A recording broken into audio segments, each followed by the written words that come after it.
Welcome to the podcast. What a special episode. Large family truths, the good, the hard, and the things that no one speaks of. And I was like, what's that going to be, Angie? And wow, is it good. But it's the stuff at the end. Wow. No, it's true. I think that we got really warmed up and started sharing more from the heart on just the things that God's taught us over the years. So I hope you guys enjoyed today's episode. And, we want to encourage you as well that if you are in this journey of trying to figure out what your family size is to be, God is so good and He will lead you and guide you if you just seek Him and you seek His word. But we talk about all the things from grocery bill to how do you have enough quality time with each kid to what it was like when I had to find a nursing friendly mother of the groom dress, right? And how does it work when your family? When do you guys meet? How do you do Bible? What's Nerf wars? What's the messiest part of having so many people in your home? To the noise and cars and what kind of cars? To all kinds of stuff. Vacations. What do vacations look like? So, anyways, we hope you enjoy all resources for the episode or courageousparenting.com. The full ministry, becourageousministry.org. And, everything happens because of people like you that listen, give reviews, donate on the site, buy courses like the Courageous Parenting Program, the Homeschooling Blueprint, and others, or merch like her Motherhood as a Ministry hat. Oh, yeah. So all kinds of things, and everything matters. And we so appreciate your prayers, your encouragement as we just are head forward to impact 10 million legacies. So enjoy the episode. Andrew, I think one of the most interesting things is, did we set out to have a big family? Oh yeah. Okay. So those who maybe haven't been around here for a while, we have 9 kids. Yeah.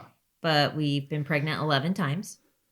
I have some interesting statistics. Well, you have numbers on all of that. Yes, I've been pregnant that many times. And we didn't set out to have a big family. No, I come from a small family. You come from a small family. Well, we say they're small now, but they're pretty normal sized. I mean, if you compare it to China, 3 kids is a lot that's a lot. You know what I mean? I do remember, once you go from 2 to 3, people are like, whoa, you got a lot of kids. I remember. Well, they're like, are you done now? Yeah, you got your 3, right? And even people even say that if you have a boy and a girl, then they're like, oh, are you done? Oh, you're complete. You got a boy and a girl. Which we had a girl and then a boy, and you were ready. Well, no, it was at 4. It was at 4 that I had a scheduled vasectomy. Yeah, we're getting right into it. Hey, how about that? Yeah, I just drove right by it. Missed my appointment. Well, but there was a little story with Megan, our third. Yeah. Because she was the one that I felt was missing. I thought somebody was missing, and you were kind of like done. Yeah, so we have 9 kids. Yeah. We have our 4th grandchild on the way. We've got a 3-year-old in the house, up to a 20-year-old, 7 still at home, 2 launched, and both of those are married. Yeah, and the 2 doing great. Are married. And yes, out of the house and in their 20s. And I just want to say an encouragement as we get in it. We're going to get into some interesting things, but whoa, better than I even could have imagined. What is?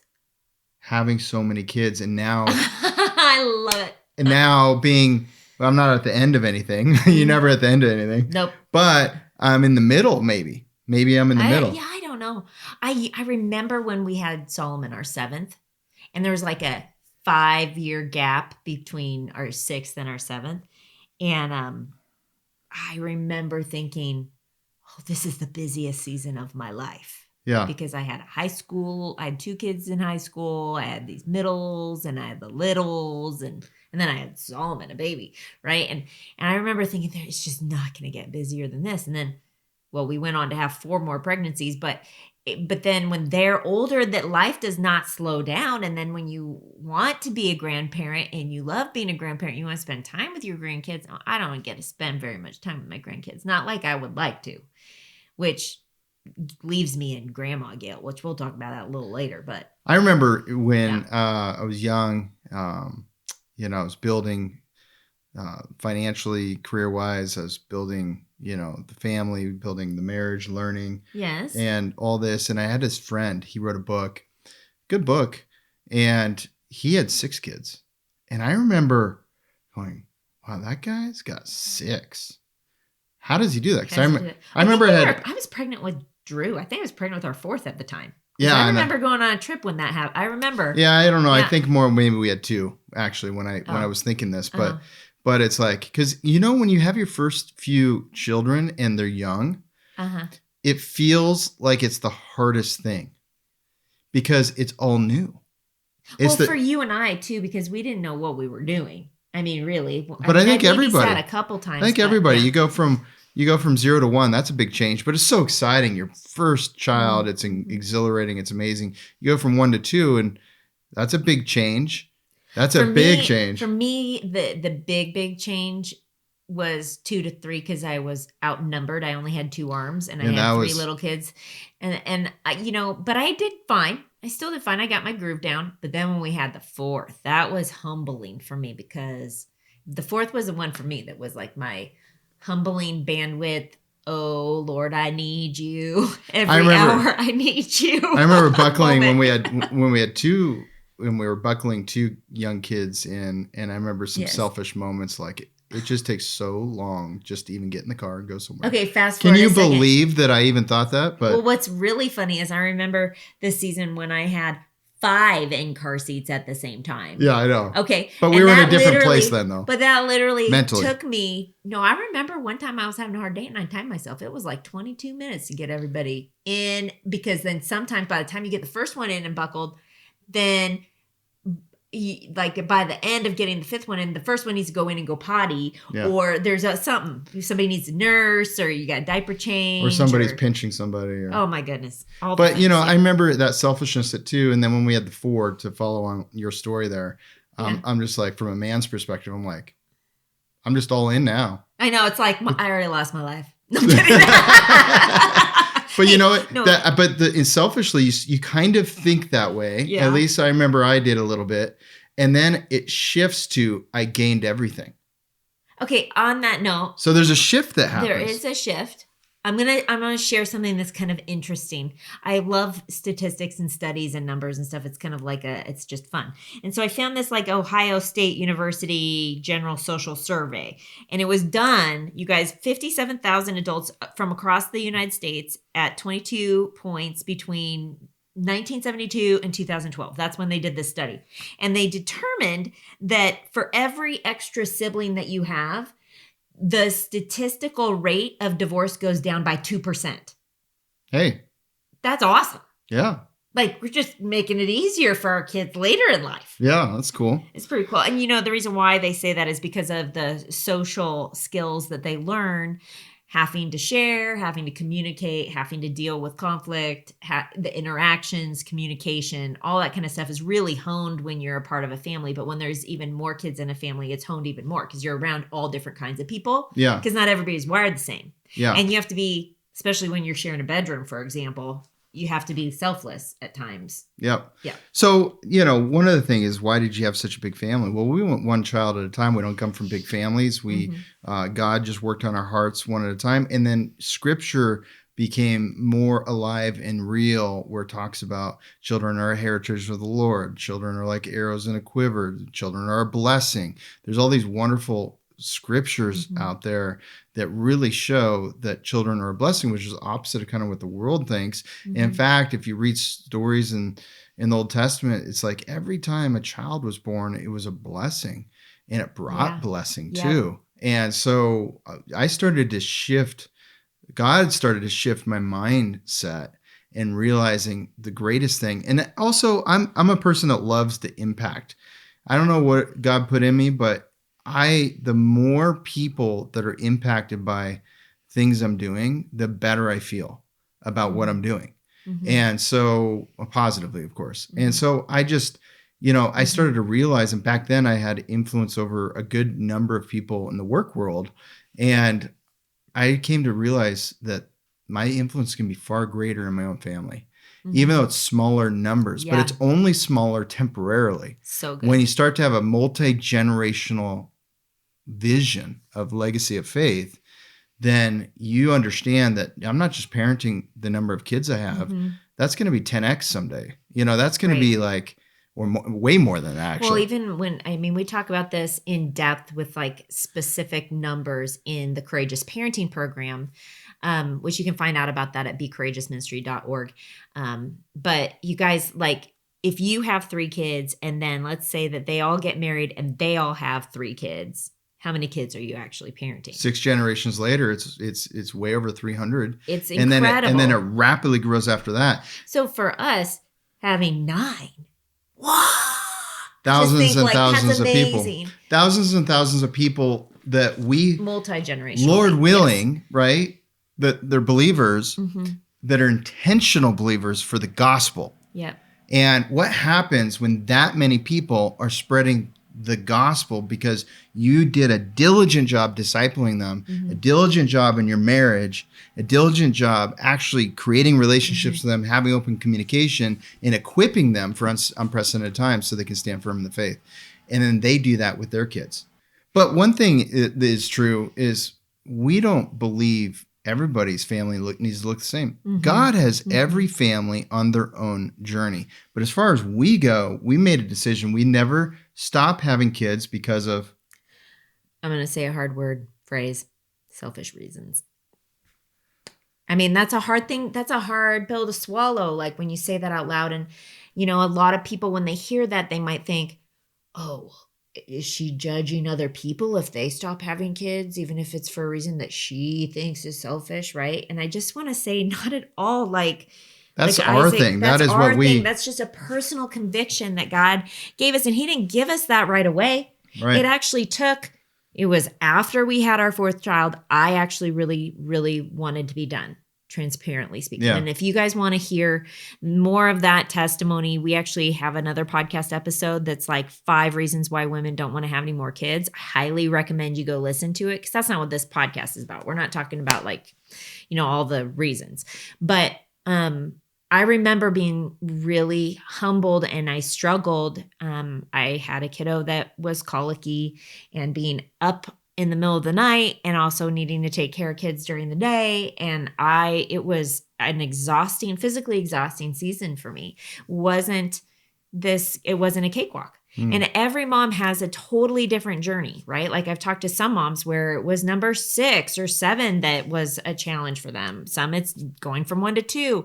It's a different experience for everybody. And so judging other people for where they're at is totally a waste of time. Like that's not even something that should be going through anybody's mind.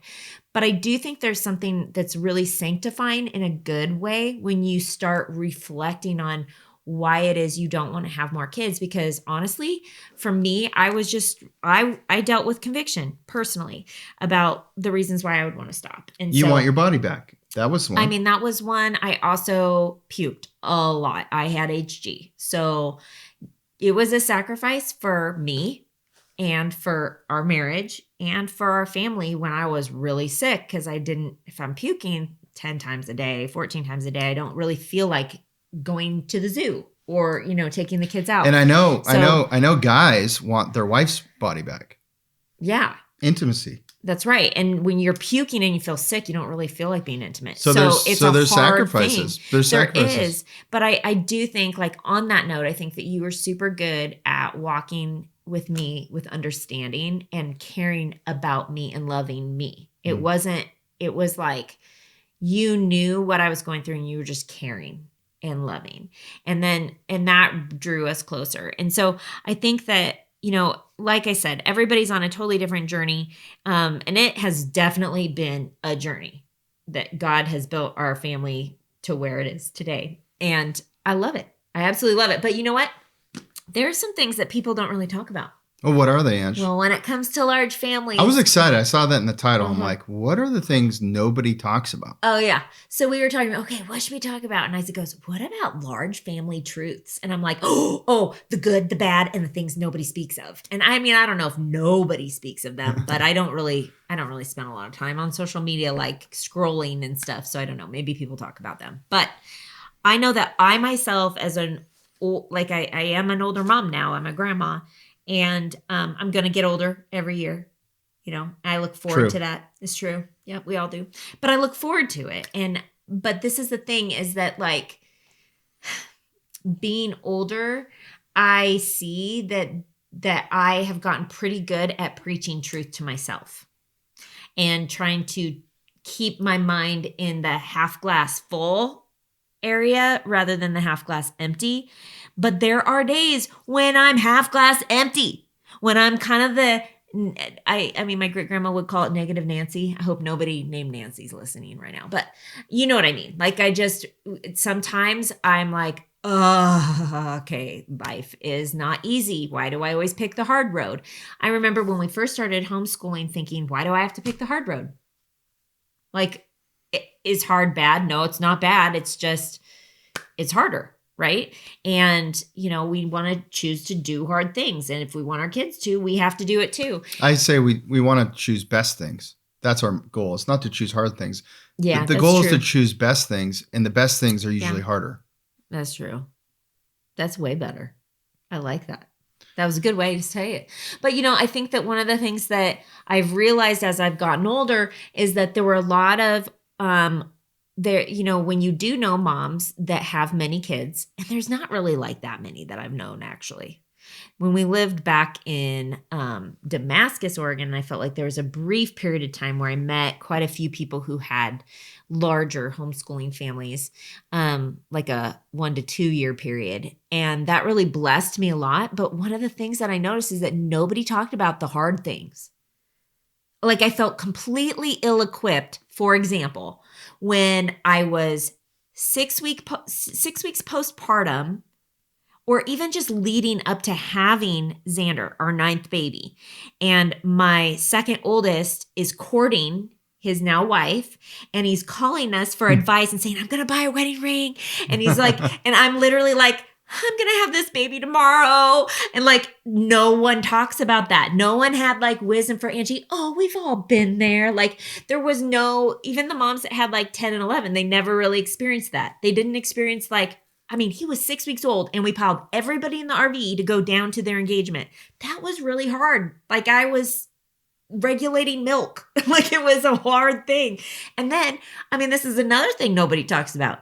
Try finding a breastfeeding friendly mother of the groom dress for the wedding. That's like within the color scheme and all the things. It was not easy. But not only that, it was like he was 3 months old. And so I was still like trying to lose weight, and I felt pressure. It was the first time in my life that I really struggled with body image. And that was what's interesting. I know a lot of people struggle with it before, but that was my actual first time that I really struggled with it. And I think that part of it was that I always envisioned myself when my older kids would get married, that I never envisioned having a newborn baby. And having pregnancy weight to lose. You bring an important point up, because sometimes we have visions. Yes. And when they don't happen, even though God created something better, even though it's a little harder. Yeah. If it conflicts with an original heartfelt vision, you could have some inner conflict within yourself. 100%. And I think that hurt you, actually. That early vision that was inaccurate to God's plans hurt you. So how many of your early visions for how you thought things would work out aren't the best are hindering your mind and ruining your contentedness? What were you going to say? Well, I was just thinking on the topic of like the wedding and stuff, like while it was like complicated, I'll just say it was more complicated, right? Because I would have to go into the RV and like kind of dress down just to feed the baby, and then dress back up, and then go out, and like if he needed a nap, it was hard. It was complicated. But we made it happen, and it was a beautiful wedding and reception. And now we're in every parenting season at once, including the grandparents to 3-year-old to, middle schoolers to teenagers to dating situations to married children. It's like it's all the to things. People about to launch from the home to it's everything at once. And one of the things nobody talks about is the lack of sleep you get as a parent. I was literally just thinking that. Because the littles go to bed at a normal bedtime, but the olders stay up later, and then they want to talk. So we actually have been blessed with this house where the bedroom's actually really big. Yeah, and so master bedroom. We have a sectional, our old living room couch actually in our bedroom. and it Yeah. fits nicely. Well, And it's so, fun to do like movie nights, and we'll put Yeah. roll. We don't have like a TV on a wall or anything, so our TV's on wheels because out of sight, out of mind. Highly and I recommend like it. to move that. I like to move it out of sight, out of mind. Anyways, we'll like roll it in, and we'll do like a big kid family movie night, and it's more comfortable because everybody's got like a place on a couch, and And sometimes we're on our they bed and they literally will just all come in on the couch one just by to one, talk. just to talk, and we talk for a long time. And we laugh and we just have fun, just talking. And I mean, we've had the late night conversations about like, I mean, courting situations, Yeah. dating. That there's always been that, right? Where they come and they tell us about their experience or what their dreams are or what they are pursuing, you know, and then they ask for wisdom. And it's like, I'm so glad I had that sofa there. I so love if you do things well when they're younger, they will talk to you about everything. We debrief on the day. How'd Yeah. your day go? What'd you do? And it's Tell me not about just, it. oh, fine. No, they're Good. telling us, oh, who'd Yeah. you hang out with? Oh, that's great. Just talk, and then maybe we'll talk about politics, or we'll talk about what's Yeah. happening in the world, or we'll talk about theology, Yeah. what the Bible says on things, or biblical perspectives on things, or how somebody's perspective is wrong that they were talking to and what they said to them. And Yeah, it's very interesting. One of the things that I realized is that the sleep thing is a thing because you still have, like, if you have a newborn, right, you still have nursing in the night, but then you have the late nights with the teenagers, early mornings with the littles. And so you're kind of like cutting on both sides. But then if anybody knows us, we've, so in the 25 and a half years that we've been married, we've been here on this homestead for 4.5 years, but we also had like a mini hobby vineyard that we cultivated with our family for a decade when we were in Oregon in Damascus, Oregon. And then in between that, we were able to steward land where there was like 30 acres. We were there for almost 5 years. So we've been really blessed to be on land over the years, which has made it easier with a lot of boys. that is important. If you have a lot of children, you want to be on land, which brings up, it doesn't have to be, but it is better. But it brings up another point, which is money. And I want to shift to money for a second, because a lot of people have that question. Yeah. And how do you afford such a big family? And the answer is, that was never part of the equation for me. It was never like, can I afford it? Can we afford having another one? It was always a trust God to provide, because I believe if the child's a blessing, don't we believe that God's going to provide for his blessing and help me to do that? Okay, I have to share. Only if I'm obedient, though. I might have to change some things. And I've had to change what I do many times, right? And so change is a necessary part of having a big family. If you're a high control person and you don't want to change things and you want things to stay the way they are, and it's going to be harder, right? And you have to break that. But you know what? You want God to break that. Yeah. We need to Control's an illusion. It is. I mean, we really don't have control, but people try to have control. And then what's interesting is that they don't learn when they're able to live their life with so high control, then they don't actually learn how to let go and let God, actually. Yeah. And what's sad is that over the years, I mean, we're going 6.5 years with the parenting ministry, the biblical parenting ministry. And we've just heard so many things, all across the countries, 194 countries the podcast reaches, right? Yeah. And we've had thousands of parents go through the Courageous Parenting program with us, and Q&A time, I'm telling you, was always so powerful. And we do those Q&As still in the app every month. And when we get those kinds of questions, sometimes people will share intimate parts of their life that they really need help with. And one of the things that I have noticed over the years from the emails, from the DMs, from even the Q&As, is that the people who really try to keep their life so that it's controllable, when their kids get older, they really struggle with having good relationships with them because the kids don't want to be controlled. Oh. And so it's this interesting, but here's the deal. This is one of the things that a lot of people don't talk about. Large family living is so sanctifying. And I tell people that I used to really struggle with control way more when I was a mom of 1 and 2. I was always there to pick them up. Almost I wasn't a helicopter mom, but I would Super diligent. I was just super diligent, super intentional, and I just was always there with them. And I would work hard at it, like physically. I was playing on the playground with them all the time, you know. And now I'm so much more chill and relaxed. And I always have told my older kids, you should be really thankful that you have a lot of siblings, because if you didn't, I would not be the same woman.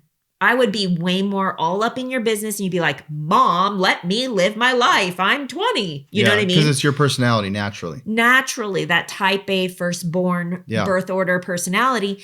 And it's just interesting because all of the things that we share, like in the Courageous Parenting Program, for example, like we wouldn't have learned half of them if it wasn't for us saying yes to having more kids, because I feel each child has taught us so much. And each time I have a baby, I feel like I go through sanctification of selfishness again.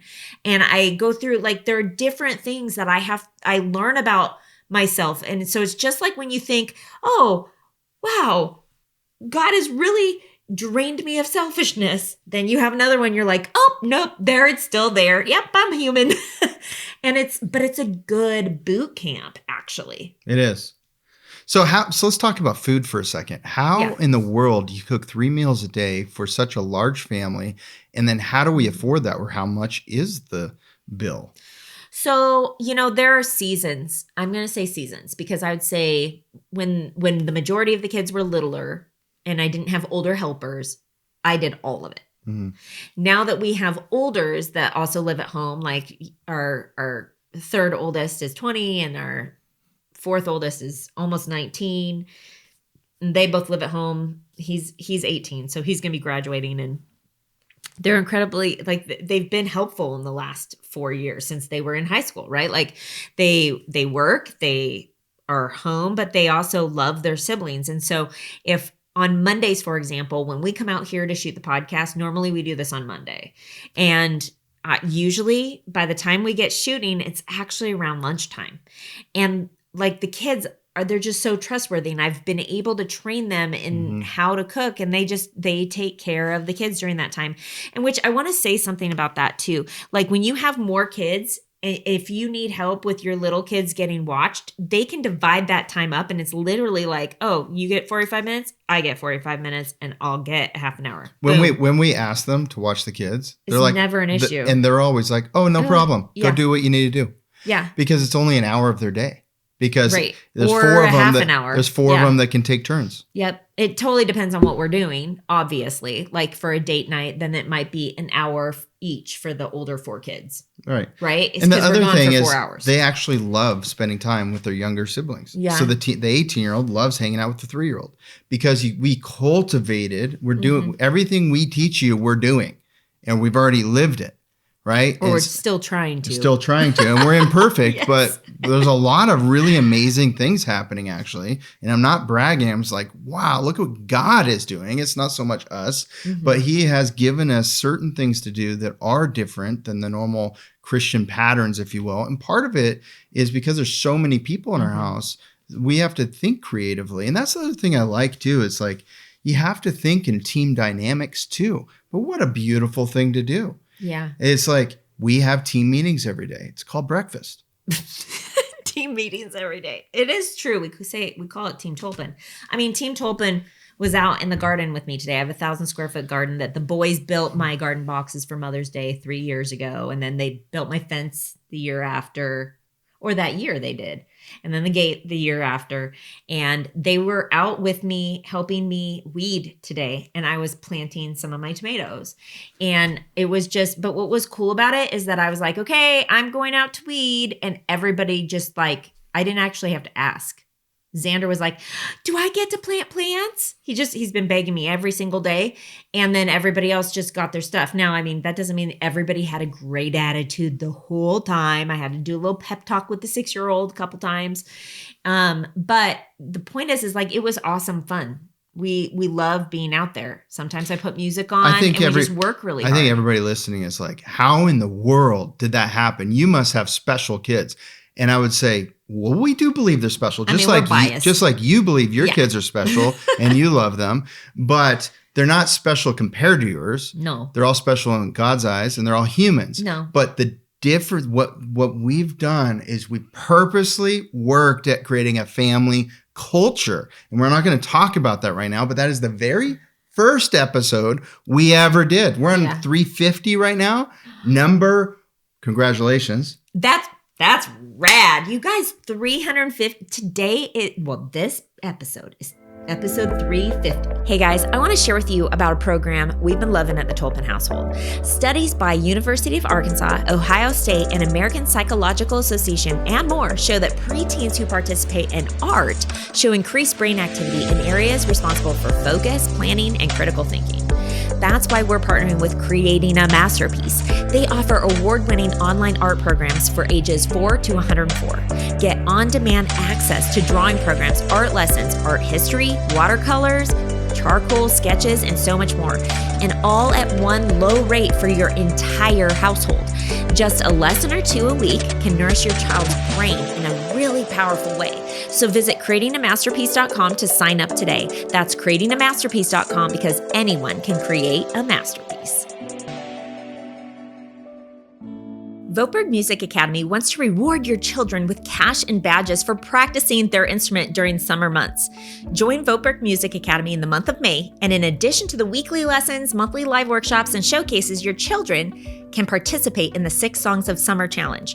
The Voetberg method approaches music differently. With by-ear training and song-based learning, students see immediate results and learn technique, note reading, and theory in a context that will stick with them forever. And what makes it even better, they can earn visual reminders of their hard work with the Voetberg method's rank system that mails badges and rank pins right to your doorstep. Sign up for 1 month of our signature piano, guitar, or fiddle courses and learn as a family. That's right, 1 membership for the whole family. And with my code COURAGEOUS, you get 20% off each month you're enrolled. So join thousands of Christian families that are cheering each other on in the VMA community, and join now with my code COURAGEOUS to get 20% off each month you're enrolled and join the 2025 6 Songs of Summer Challenge. 350. Never crazy. missed a week since week 1. Wow. And the very first one, wasn't it first one? Yes, the very first one is on family culture. How to create family culture. Yeah. Took what I've done in the business world with leadership teams and so forth. You apply it towards customized a little bit for the family, biblical. That's right. Yeah, no, it's really cool. I mean, I do want to say that there are times where I think that as a mom, we have big projects because we're a big family. Yeah. And, we tend to do things ourselves. Like, for example, and I wasn't so much this way when we had little kids, our first little kids, because I grew into this. But I remember when we were first married, like if a dishwasher broke or if a washing machine broke, it was like, honey, can you call the repair guy, right?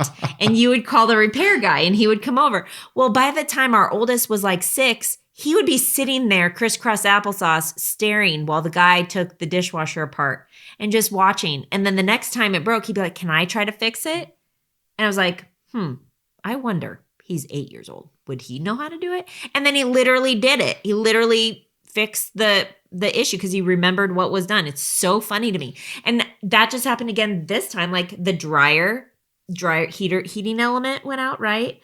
And you bought another one and picked it up, but our 16-year-old took the dryer completely apart and replaced the heating element. So how that happened, it's not like we're dryer mechanics, but how this happens is I go, Luke, everybody has different talents and gifts on the team. Yes. So I go to Luke because, he's a talented he likes guy. this kind of stuff. And I go, I need you to, replace the heating element in the dryer. I'll get the part.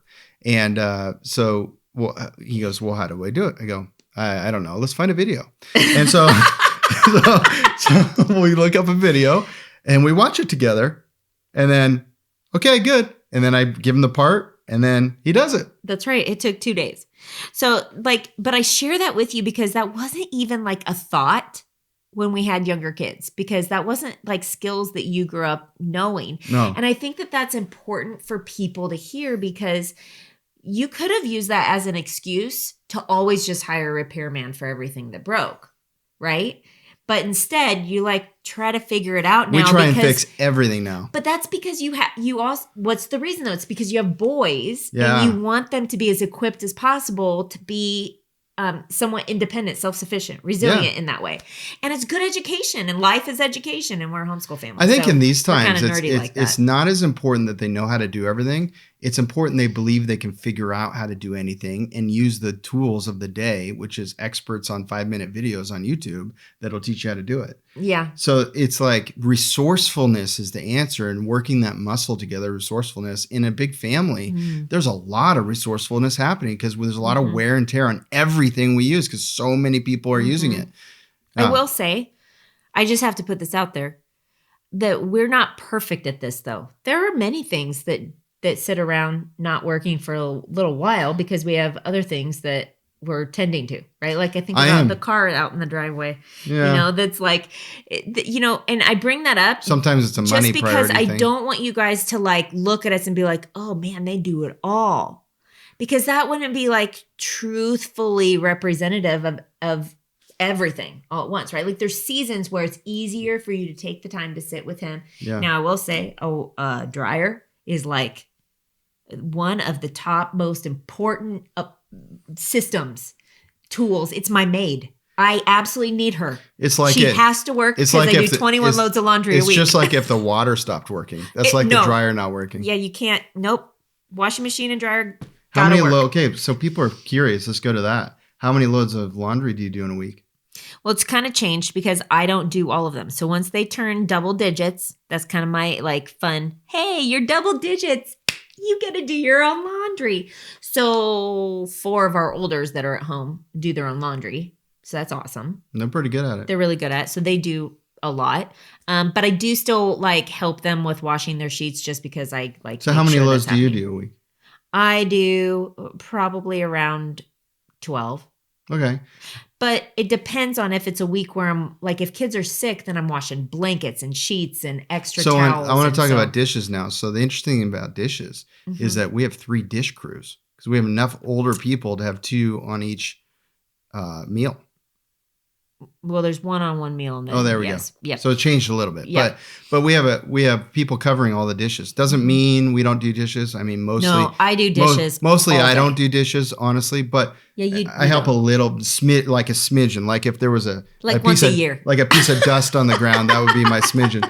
But she does help quite a bit. She's like substitute when somebody's busy. Yeah. Not only that, but we don't just eat 3 meals a day. I mean, like I said, we have 7 boys and 2 girls, so. They actually eat all day long. There's like a second lunch that the boys literally make, or a second dinner where they're getting steak out of the freezer. Yeah, they eat 5 meals a day. And they eat like 3,000 calories a day. Okay, so you never answered how much. We probably spend like $3,000 a month.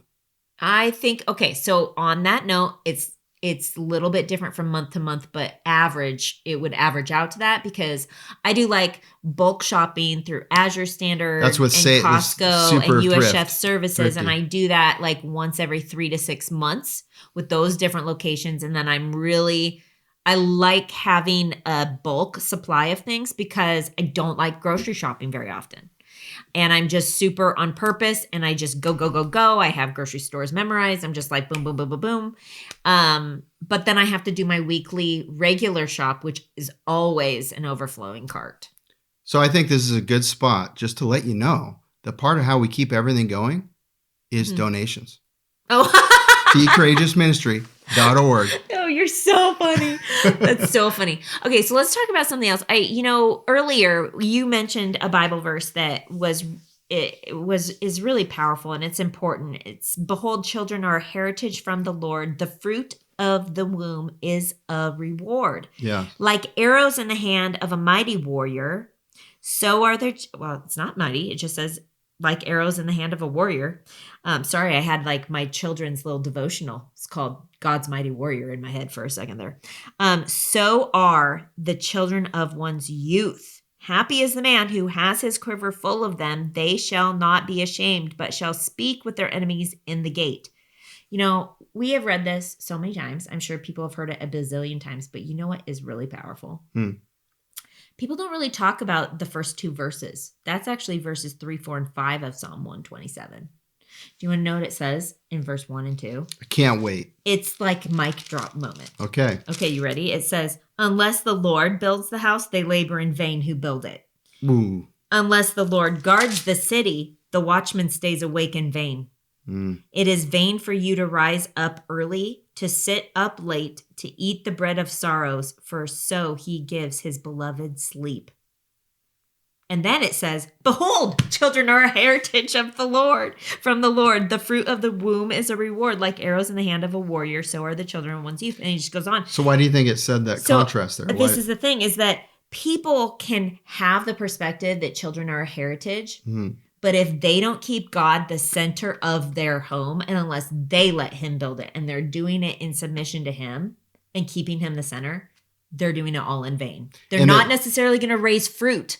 There's no way we could do what we're doing unless without we're surrendered God. to the Lord. No way. There is no way we would choose to, and there's no way we could, and there's no way, like everything is a faith walk. Every week, every month is a walk of faith, having this level of responsibility, relationally, financially, dynamically, medically. There's a lot of prayer. Relationally, it's a big one. It's like a lot of prayer goes on, a lot of people to pray for. It's a thing, because unless God remains at the center of all your efforts, you labor in vain. That just like is, we could literally say that about every single topic that we've talked about. It could have been a labor in vain. And I remember years ago being encouraged that it's not about how many kids you have. It's about being intentional with the ones that you feel God's calling you to have. So you bring up a big point on why people choose not to have big families, actually. You just brought it up. Yeah. Which is, I really want to make sure I'm there for them and I have enough time with each one, and I can build that strong relationship. And I can also provide in a way that gives them every opportunity in this world to differentiate themselves and to stand apart. I don't blame you. I mean, that heart is just a heart that loves their kids. We have the same heart. I think that the heart intention behind it is fine. The thing though is that if you're doing everything for your kids, sometimes, not always, they can be raised and be kind of entitled. We've seen that a lot over the years. But there's also this element of recognizing that it's good for people, all human beings, to experience not having it all. Yes. That is when you realize you need Jesus. And if you want your kids to rely on Jesus and to have that faith-filled legacy, like truly, it's okay for them to walk through times and seasons without. I think some of the best lessons were those seasons without. By the way, we're doing a legacy of Faithfilled Legacy Conference is what, leaving a faith-filled legacy, marriage and parenting conference. We rarely do this. We just did one in Illinois, and we literally a day later, we have 8 testimonials already, and we put them up on the website. We're doing it through the church here locally, Rooted Bible Church, so that people can give, and it's all the funds for it go to the local school to bring pickleball to our little town. They're going to the church, but it's because the church is doing a community project to restore the pickleball court and then do a church playground. So we're donating our time and effort, and we're hoping lots of people come out from all over and make a weekend out of it. See Idaho, come spend a day with us. And then if you want, you could join us for church on Sunday, see what's going on at Rooted Bible Church, and just experience all that. So we invite you. There's still spots, rootedbiblechurch.org/legacy. Check it out. We'd love to have you guys join us for that. It's another verse that comes right after this, and I wanted to continue reading. It's in Psalm 128. This is a blessing for those who fear the Lord. And this is one of the things we talk about in this parenting conference, is that people aren't raising their kids to fear the Lord anymore. It's a big problem. But it says, blessed is everyone who fears the Lord, who walks in his ways. Not in my ways, not in Isaac's ways, not even in your ways. Are you walking in the Lord's ways? And I would never assume to know what the Lord's ways are for your personal life. But I do know that Scripture helps you to discern what is God's will, his good and perfect will, because that's what it says in Romans chapter 12. But it says, Blessed is everyone who fears the Lord, who walks in his ways. When you eat the labor of your hands, you shall be happy, and it shall be well with you. Your wife shall be like a fruitful vine in the very heart of your house, your children like olive plants around your table. Behold, thus shall the man be blessed who fears the Lord. And I love that because it begins and ends with fearing the Lord. And I think that whatever decisions that we make in life, whether it's having children, all of it needs to be done in the fear of the Lord and taking things to him, taking those decisions to him. I want to go back to what you said though about we were talking about how to give your children that time they need, build that relationship.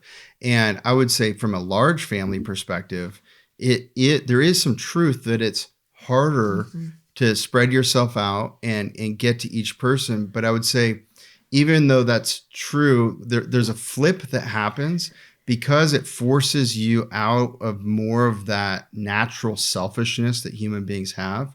And you become, at least I've experienced, I became more all in on the family front. Yeah.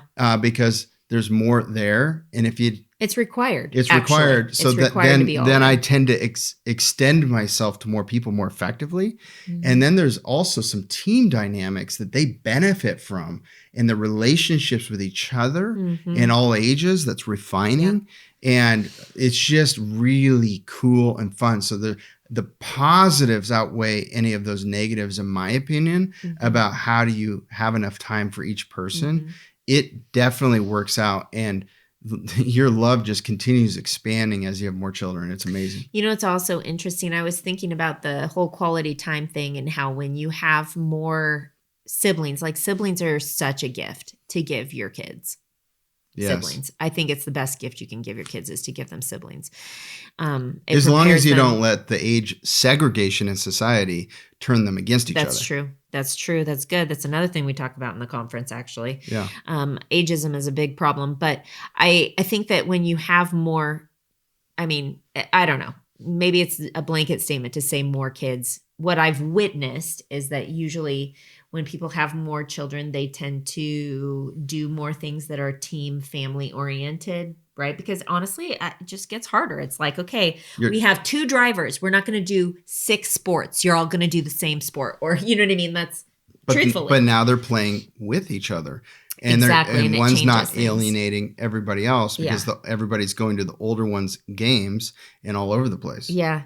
Yeah. And then you start to make different decisions, like whether it's swimming lessons or just different activities that you do all at the same time, right?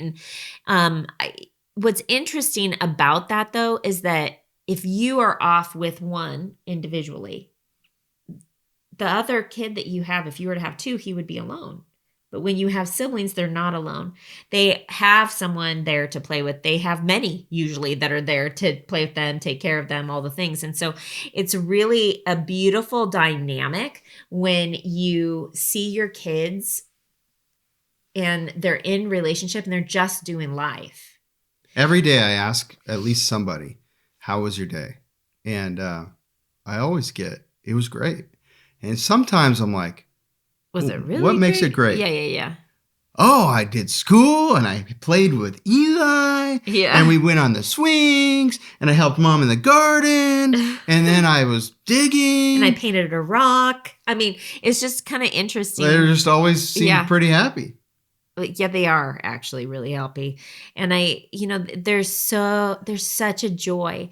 I think that one of the really wonderful things about having a family where our youngest is 3, I want to talk about grandparenting for a few seconds here. And our oldest grandchild is 2.5. So our oldest is 3.5. He's about to turn 4 in a couple weeks. And then our grandchild's 2.5 years old. And so they're like a year and a half apart. And, it's really fun to see them playing together now. And then we have another grandchild that's 1, and then another newborn grandchild, and we have another one that's due in August. And it's busy, I'm just going to tell you. And this is an aspect of having a big family that I don't see a lot of people talking about. And I do see that, like, we kind of have something rare going. Most people don't have a grandchild that close in age, even if they had a big family. Usually there's like a 6 or 7 year gap.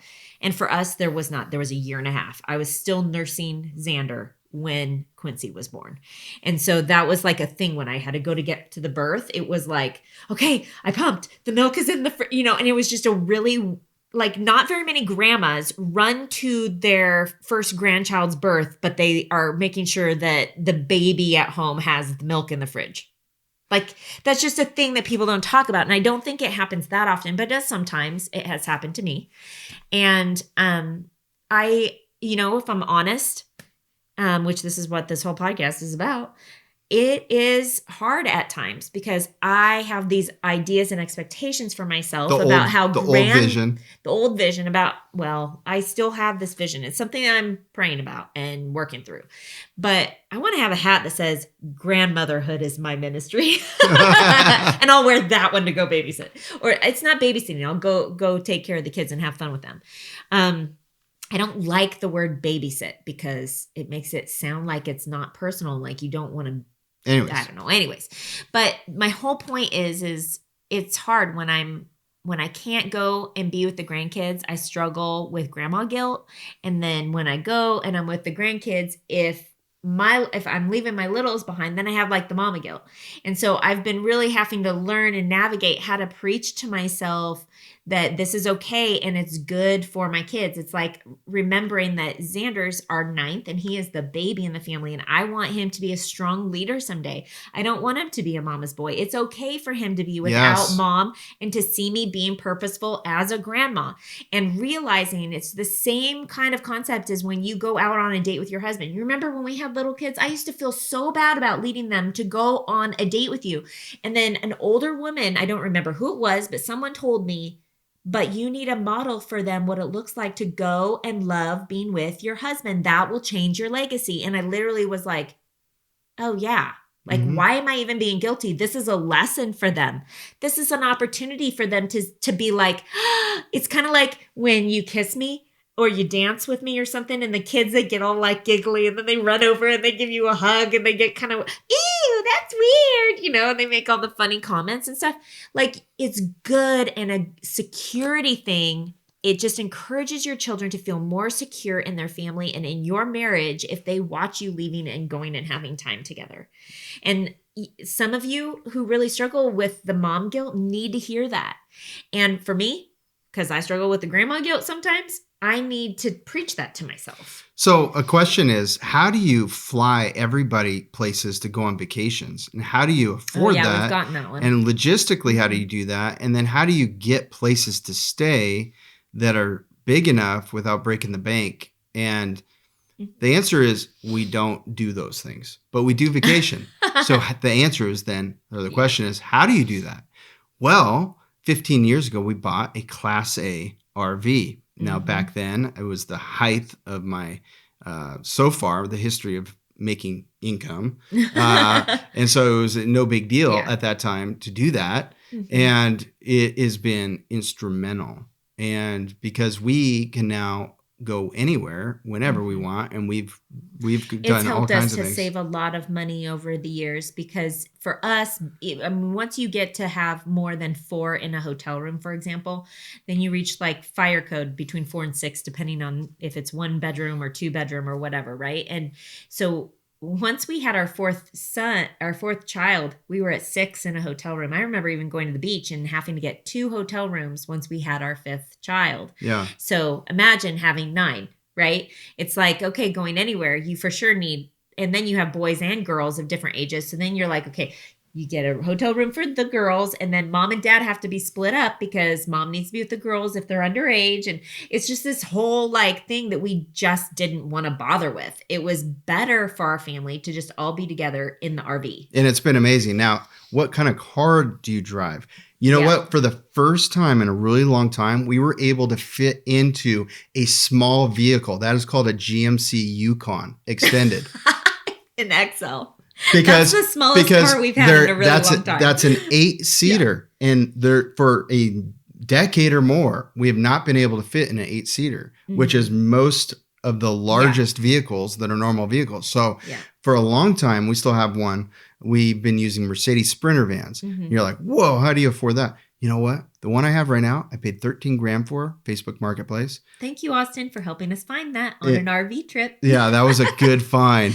And then the previous one was $18,000. Yeah. They're used, On Facebook Marketplace again. Yeah, but they're so. Anyways, finding deals, the Lord's provision in that way, right? Those kinds of things.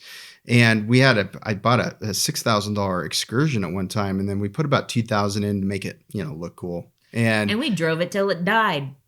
We did 215,000 miles on it. The engine blew, unfortunately. But that was a unique buy too. And we had an excursion before that was a unique buy that we also drove to. Oh, but if people really know vehicles, they go, wait a minute, Isaac, excursions are 8-seaters. Not if you put a flip seat from a Ford F-250 in the front of it, because they're the same vehicles essentially. Yeah. The bolt holes are already there. And now you have a 9-seater excursion. So that's how we did that. So we just take out that console and we put in a bucket seat right in between the front two seats. You got to be willing to do what you need to do.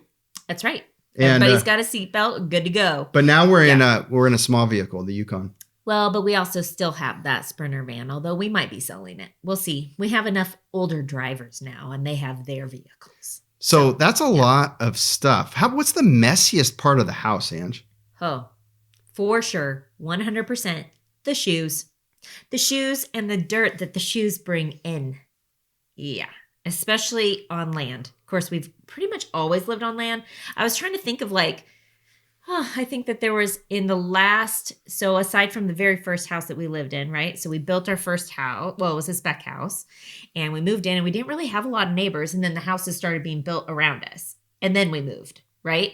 And so it felt like we had a lot of land, but there just wasn't dirt. We only had 1-2 kids in that house.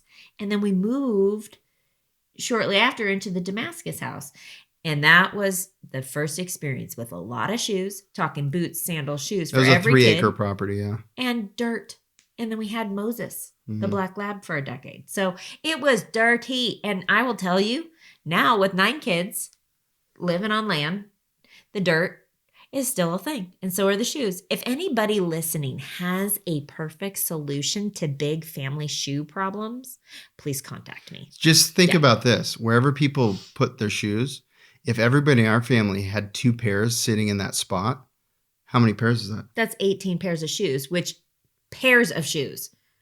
That's 36. 36 shoes. You literally can't walk in and out of a doorway if you all take all your boots off. We have a no shoe policy in the house. So it's kind of like a lot of work. I pick up a lot of shoes. So that's an interesting thing. And I sweep a lot. That's the messiest part of the house. You know what's really positive is Nerf wars. Yeah. Nerf gun wars. But it is dangerous in our house in those moments for Mom. Yeah, but I have my own gun. That's true. Yep. Sometimes I join them. Sometimes I just... It's a lot of fun. You know what I will say? Having a lot of boys, I've thought about doing a funny reel that's like, show me you're a mom of boys without telling me you're a mom of boys. And just doing pictures of all the places I find Nerf bullets. I have found them in my kitchen drawers. I have found them in my houseplants. I find handfuls of them in my washing machine, even though I check every pocket. I literally find them everywhere. I even find them in my makeup drawer. And then I'm literally like, really? They're just everywhere. But there's going to be a day, I know this, eventually. There'll be a day when I miss finding Nerf bullets. I might just keep some in random places just to remind me of when they all lived at home. I didn't have any real good models to look at for, how to raise boys and how to raise girls and these kinds of things in the beginning. And I remember thinking, how am I going to teach them enough things? Because I don't feel like I know enough things myself. And now I'm like, hey, as long as I've taught them the Bible and I have a strong relationship with them, that's most important. Yeah. And so just remember that. You're going to teach them other things, yes, but don't miss the Bible and them seeing a relationship with God in you, active relationship and a spiritual home, not just a religious home with rules and it's only about going to church and programs, but there's actual relationship with Jesus in the home and talking about those things and praying together, worshiping together.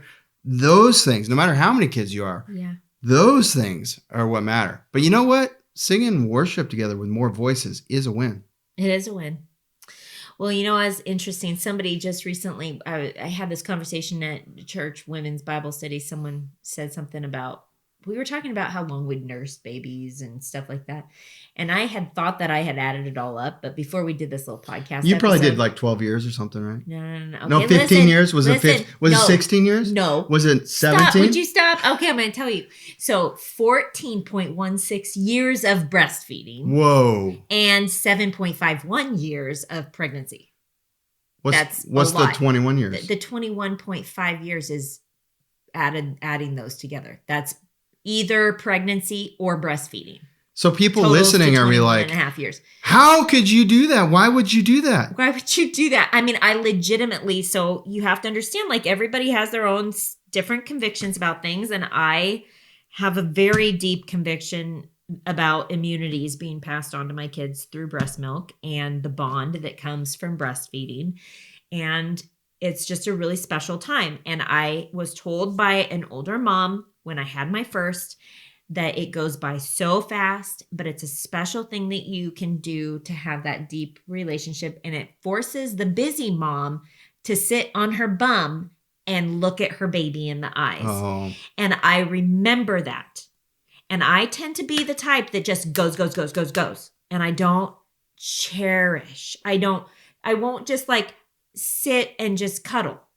But this makes you do it. But it made me do it. And I saw it as a boot camp that was going to prepare me for years of just sitting and reading books when they wanted to read books. And wow. And all of those things. And so for myself, and then once you do that well with 4 and you have your 5th and your 6th, you're like, well, I can't not do it for my 5th and my 6th. I want them to have the same good jump start that the other ones had. And then then for us, we had like, you know, the 7th, the 8th. We thought Solomon was going to be our last, right? He was a surprise and a huge blessing to our family. But when we had him, we had a 5-year gap in between the kids, right? So it was like starting over all over again. Mm. And I remember thinking, oh, this is just so precious. He might be my last. Mm. And then we lost Selah, and that was devastating. That was hard for the whole family.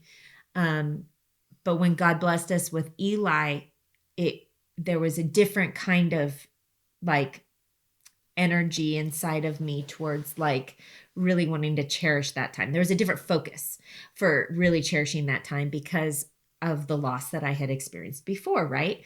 And then we lost Mercy. And then we had Xander, and it was like, I know he's probably going to be last. So, Ange, most people don't know, but you lost about half the blood in your body. You had to have a blood transfusion to save your life when you lost one of the babies. And it could have been very normal to say, you know what?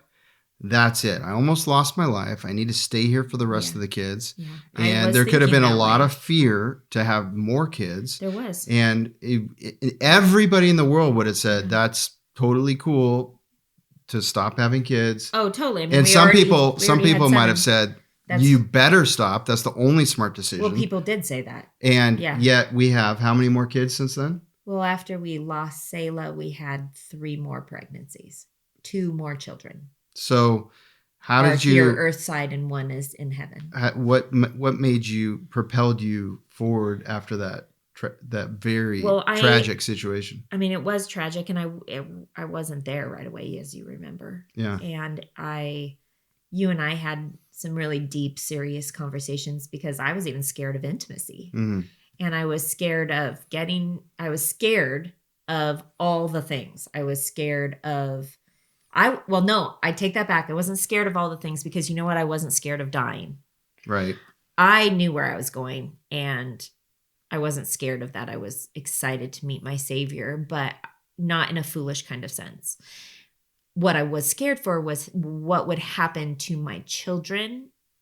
Like, how would they handle it if I died? Mm. And would they continue believing in the Lord, or would they struggle? And so I really wrestled a lot with that because I didn't want to be the cause of them, or my death to be the cause of them not wanting to have kids or not wanting to believe in the Lord, right? Like, there was just so many huge, big thoughts that I had to wrestle with, and it was traumatic.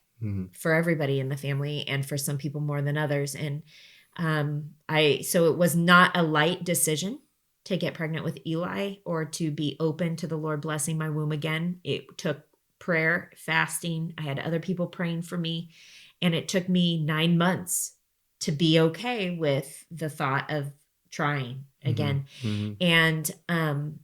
And then I did, and I was a bit scared when I first found out I was pregnant, that I was going to lose this baby too. And it was a little PTSD stuff going on. And we did have some issues. We had to stay up all night long for a while to feed him. And yeah, I mean, it was super healthy birth. He was 9-1, and everything was going fine. But then day 7, he was not gaining weight, and part of it was they said he was on the verge of failure to thrive. So we had to do like SNS system, triple feeding, formula, pumping, also breastfeeding around the clock for 24 hours a day.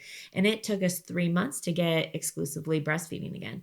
So it was a struggle. It was a challenge. And it wasn't. So when I say I've breastfed for 14.16 years, don't make the assumption that it was easy for me.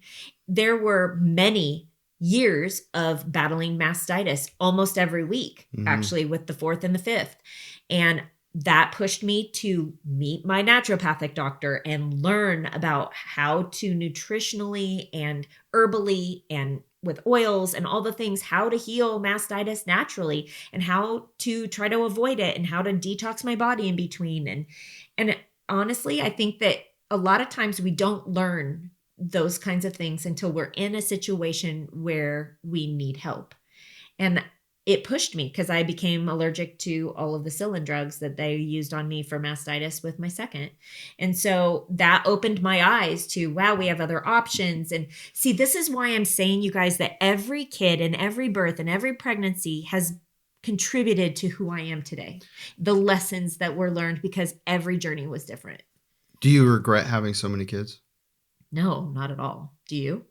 No. Which one would you choose not to have? I mean, they're all incredible. Like, how could I even think that way? Yeah. They're incredible. Like, I'm so blessed by these human beings that your love, if you're a parent, right? You love your child so much. Well, your love just expands to more people. Every child you have, it's like they're precious. They're invaluable. They're unique. They're God's. God has a plan for them. Yeah. I mean, one thing that God taught me, and I've written this, it's in my book, it's in other podcast episodes, and I've shared this so many times.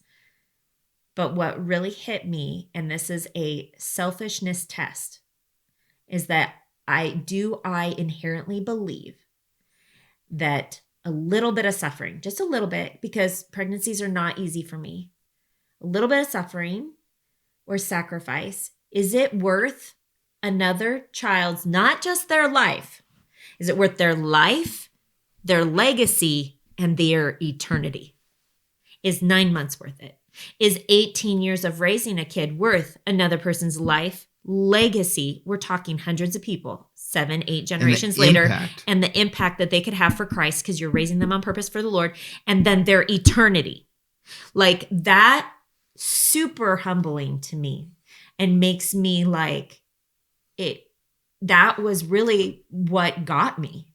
I remember, like, before I got pregnant with Luke, that was the thing that God spoke to my heart. And I not in an audible way, it was fully in just reading scripture, wrestling with, do I want to give him my womb again? And crying out to the Lord, saying, Lord, help me not to be sick. And like begging the Lord not to let me be sick again, so that I could keep being the mom I wanted to be, and homeschooling and all the things I wanted to do. I remember crying on the floor in our shower about it. And God is so good. And I didn't have as harsh of a pregnancy, but it was still hard. I was only on bed rest with Luke for 6 weeks. But during that time, I learned how to ask for help for the first time in my life. Like, every single one of the stories that I look at, anything hard that came from having a large family, anything that came from the hard, taught me things and sanctified me and made me more like Jesus. And I say that from the perspective of like WWJD. what would Jesus do, right? Like, it's sanctifying to have to like look at yourself and see the ugliness and repent of it and then choose to do the next right thing. We hope this was an encouragement to you, and God has a unique design for your family. We just pray that you'll do all you can to equip them to stand firm in the faith and impact for generations. Thanks for joining us.